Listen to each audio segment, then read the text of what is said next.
ang aircon, sirang escalator, pati maputik na banyo. Yan sa mga binatiko sa mga airport ng bansa. Yan ang bagoong Pilipinas. Bagong airport. Maputik na CR. Sirang aircon. Tagal ko na kasi sinabi, Grabe. palitan na itong sekretary. Kaya nga, mga lulu. Palitan nyo na kasi sekretary sa DOTR, Mr. President. Ikaw masisisi na masisisi niyan eh. Paano? Mga lulu kasing appointed niya. Siya yung masisisi dito eh.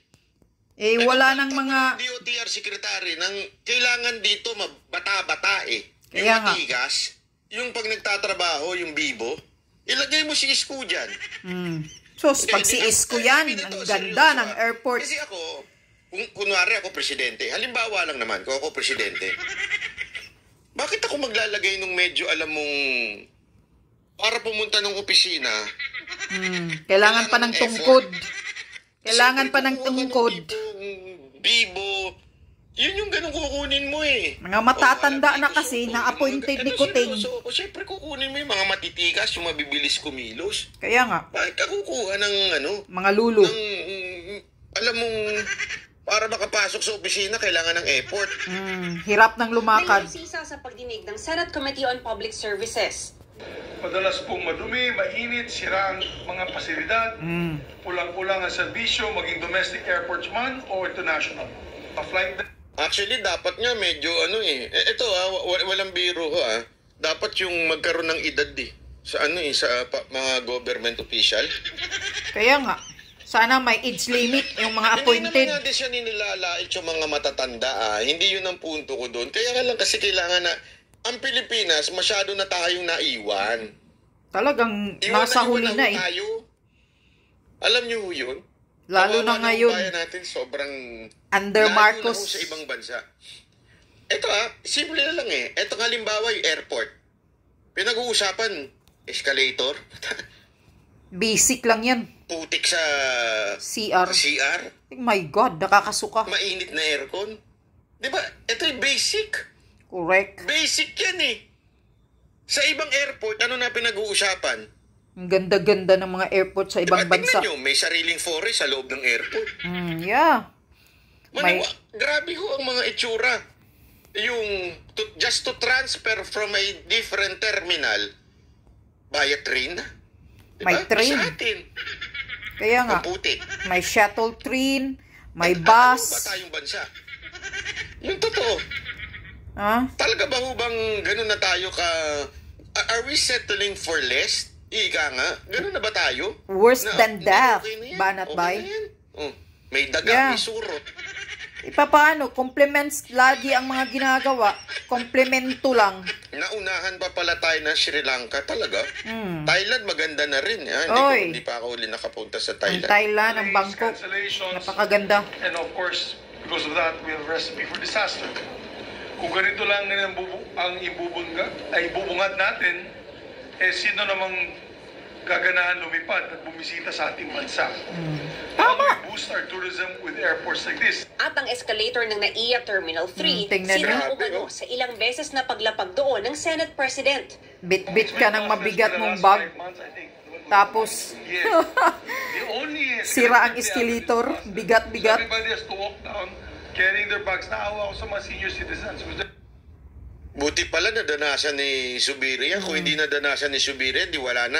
Hindi niya malalaman. Palalagpasin na lang yan.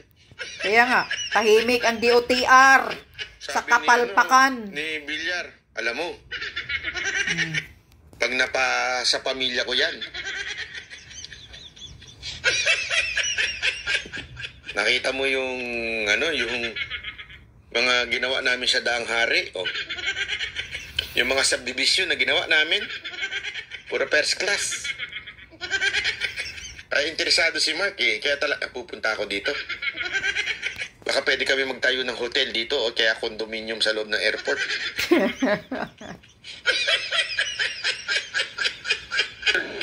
Puno yung elevator. There's only one elevator, right?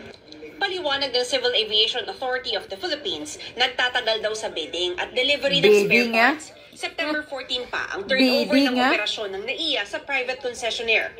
Palusot na naman. Nagtatagal kasi sa ano eh. Bidding.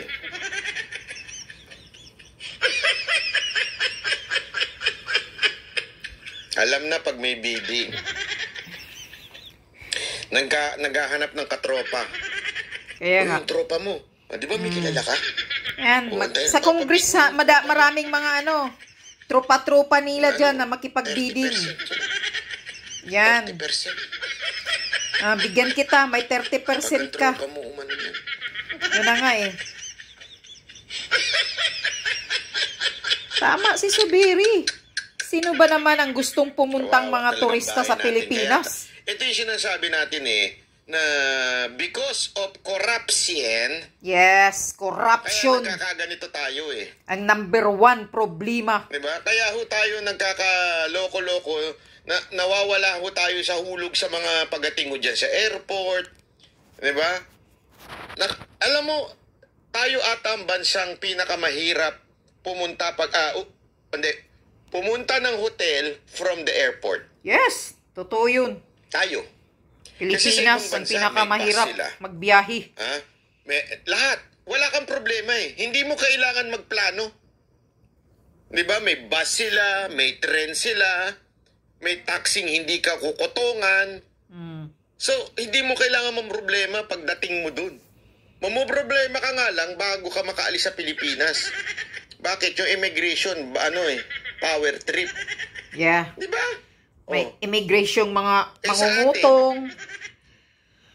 Problema na nga sa paglalakad. Problema pa kung paano ka pupunta ng hotel mo. Correct. Diba? Bakit? Walang bus. Walang bus. May taxi nga. May Overpricing taxi. naman. Grabe makapresyo. Wala talaga Tapos, mga gusto nyo, ipalandakan cheater. yung logo na bagong Pilipinas? Na gusto nyo puntahan ng mga foreigner itong Pilipinas? What Hindi a mo shame. kailangan maggumastos ng matinding advertisement. Ayusin mo lang ang airport mo. Correct. Hindi ko alam, napakasimple nito Ayusin mo lang yung airport mo, siguradong aayos ang turista. Tama. Hindi ko nga maintindihan Pinagmamalaki natin, di ba? Etong Boracay, Palawan. Okay, hanggang dyan lang. Okay, kasi magkokomento pa ako.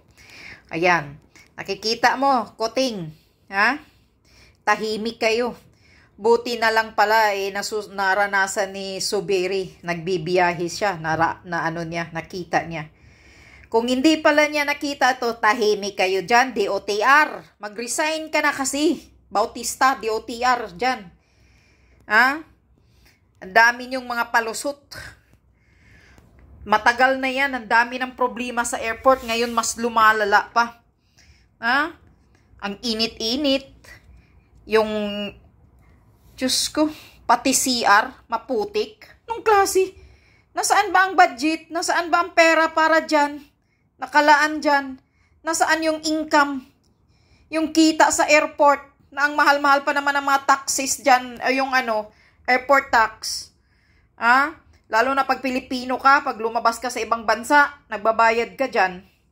Ako, isang tao, pag lumilipad ako, 1,200 yung tax na sa tourist, mababayaran na yan, nakalimutan ko na. Kasi ngayon, hindi na ako nagbabayad.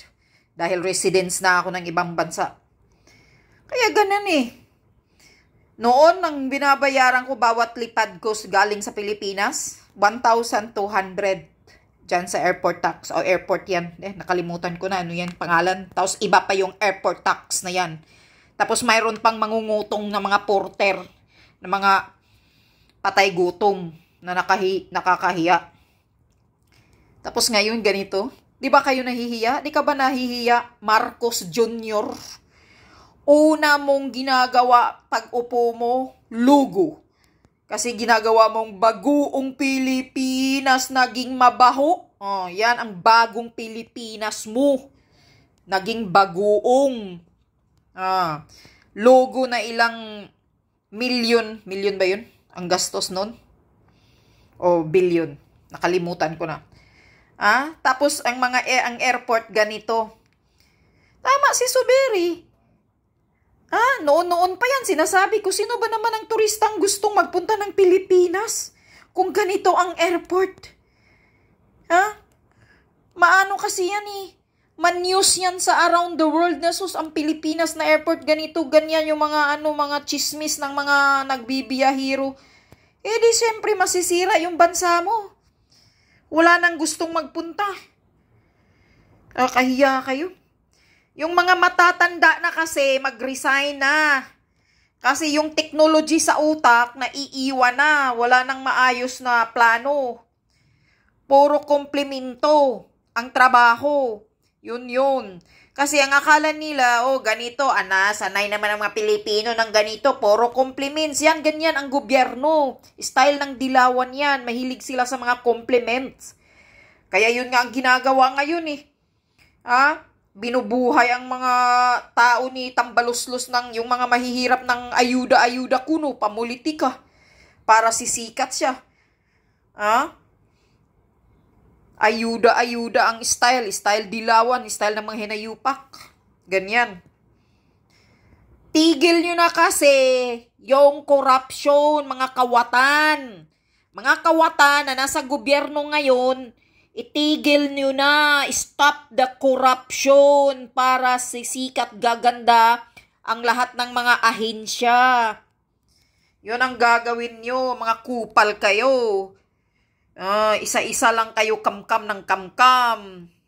Di na kayo nahihiya, lumalamon kayo ng nakaw, lintik. Kaya tingnan nyo yung airport, nakakahiya, lumalala. Sus, grabe. Buti nga.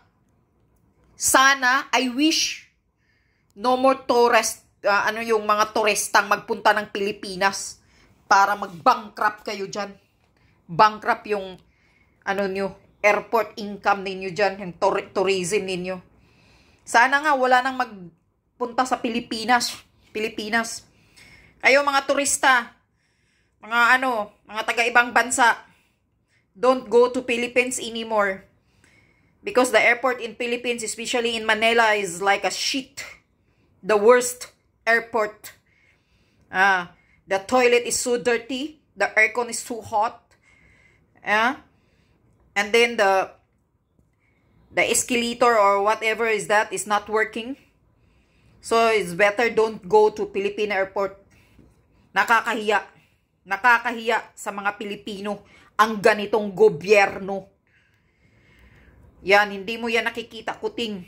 Tanggalin mo na kasi yung DOTR dyan na walang palpak ang trabaho niya. Nakakahiya kayo.